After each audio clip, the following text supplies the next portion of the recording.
Welcome to world site channel. आज हम लोग बात करने वाले हैं B20 समिट के बारे में जो न्यू दिल्ली में चल रहा है, और जानेंगे क्यों मोदी जी ने ये कहा कि अफ्रीका यूनियन को G20 का परमानेंट मेंबर बनना चाहिए, और जानेंगे क्यों एक्सटर्नल अफेयर मिनिस्टर जयशंकर और मोदी जी ने ये कहा कि ग्लोबल साउथ में हम लोग को मेन फोकस करना होगा, और G20 का भी मेन फोकस यही रहेगा, ग्लोबल साउथ। पता होगा अभी G20 का समिट न्यू दिल्ली में चल रहा है।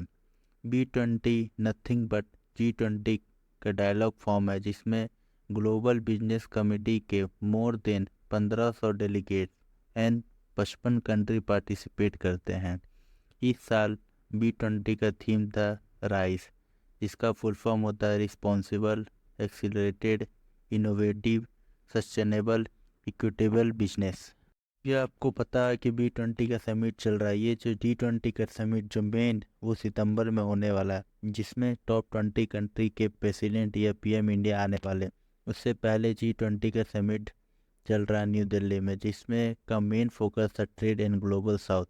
और ये आप ट्रेड में से ये देख सकते हैं कि इंडिया UAE ने अपने फ्री ट्रेड एग्रीमेंट के बारे में बात कहा, जिसमें आप आर्टिकल देख सकते हैं जिसमें UAE के मिनिस्ट्री ने कहा है कि India and UAE have been key driver in signing of FTA deal, क्योंकि इंडिया का जो एक्सपोर्ट है सिर्फ UAE को वो 31 बिलियन प्लस हो चुका है, और ये दोनों कंट्री का जो ट्रेड था 2022 में 45 बिलियन के आसपास था।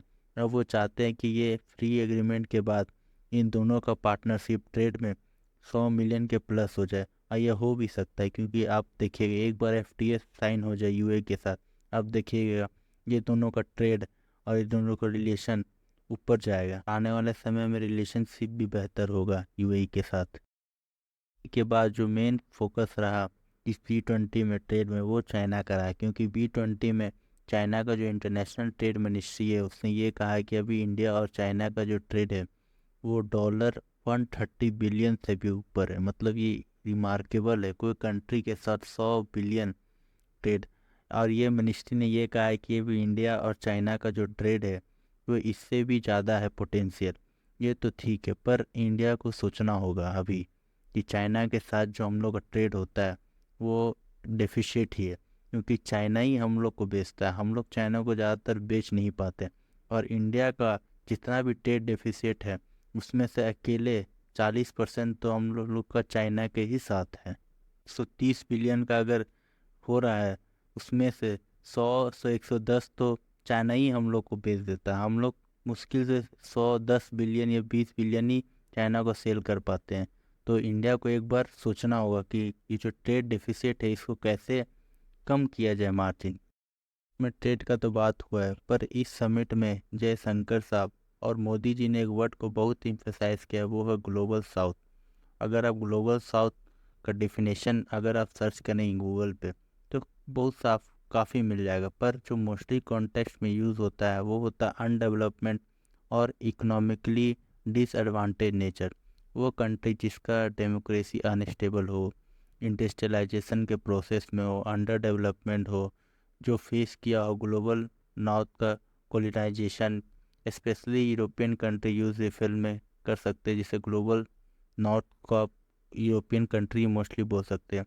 और कोई बोले है कि क्या ग्लोबल साउथ मतलब वो कंट्री जो जियोग्राफिकल साउथ में हो, जिसका मैप अगर मान लीजिए साउथ में जो कंट्री है उसको क्या ग्लोबल साउथ बोलते हैं? नहीं, ऐसा नहीं है। एक्चुअली ग्लोबल साउथ हम लोग रिफर करते हैं जैसे डेवलपिंग कंट्री को, ये लो इनकम कंट्री को, समझ गए? क्योंकि अभी जो मैं आगे बताऊंगा उस सब में मैं ग्लोबल साउथ का वर्ड बहुत यूज़ करूंगा, तो आप समझ गए होंगे क्या ग्लोबल साउथ वर्ड किस कॉन्टेक्स्ट में यूज़ होता है। The international system remains dominated by the global north. The global south was largely reduced to being a consumer rather than a producer. They not only did not reap the full benefits of economic change, but often ended up saddled with unviable debts.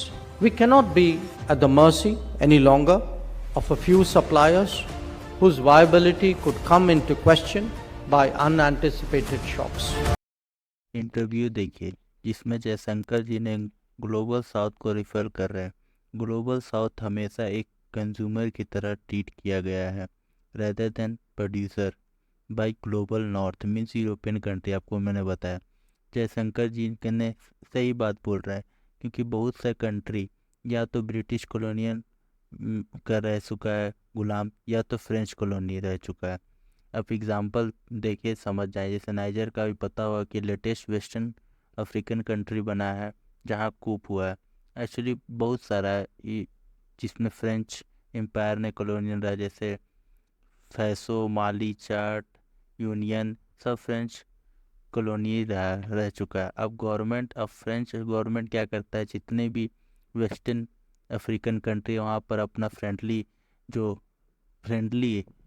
सरकार रहता है उसको बैठा देता है। अब niger का ही देखिए, अब जितना भी वहाँ का नेचुरल रिसोर्सेस था, ऑयल था, सब एक्सप्लॉइट करता था फ्रेंच गवर्नमेंट, वहाँ से वो निकालता था और बेचता था, और बदले में ये नाइजर को क्या मिलता था, कुछ नहीं। इसलिए अभी जब कूप हुआ तो वहाँ की जनता लोग क्या बोले कि गो बैक फ्रेंच। नाइजीरिया को कुछ मिला, कुछ नहीं। तो ऐसा एक एग्जाम्पल है। आप ऐसा अफ्रीका में जाएंगे तो आपको हजारों कंट्री मिल जाएगा जिसका एक्सप्लॉइट किया गया, क्योंकि अफ्रीका में बहुत सा नेचुरल रिसोर्सेस है जिसका अगर यूज़ किया जाए तो अफ्रीका कॉन्टिनेंट भी एक आने वाले समय में इकोनॉमिकली एक्चुअली कुछ डोनेट कर सकता है, इकोनॉमी में भी कंट्रीब्यूट हो ग्लोबल अफ्रीका से भी। इसलिए मोदी जी और जयशंकर जी ने B20 समिट या फिर आने वाले G20 में भी ये ग्लोबल साउथ का रेफरल जरूर यूज़ करेंगे और बोलेंगे कि हमें अफ्रीका को भी साथ लेके चलना, क्योंकि अफ्रीका ही एक ऐसा कॉन्टिनेंट है जो पिछड़ा है। पार्टिकल देखिए जहाँ मोदी जी ने ये कहा है कि we have invited Africa union to become permanent member of G20।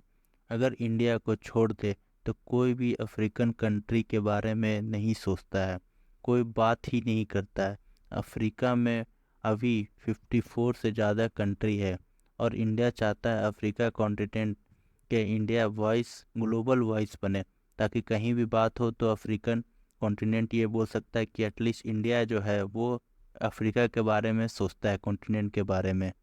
Africa के डेवलपमेंट और डेमोक्रेसी के लिए अफ्रीका एक ही कॉन्टिनेंट को लगता है जो अंडर डेवलपमेंट है और ग्लोबली जिसे वर्ल्ड पावर बनना है आने वाले समय में, उसे अफ्रीका कॉन्टिनेंट में अपना इन्फ्लुएंस बढ़ाना होगा।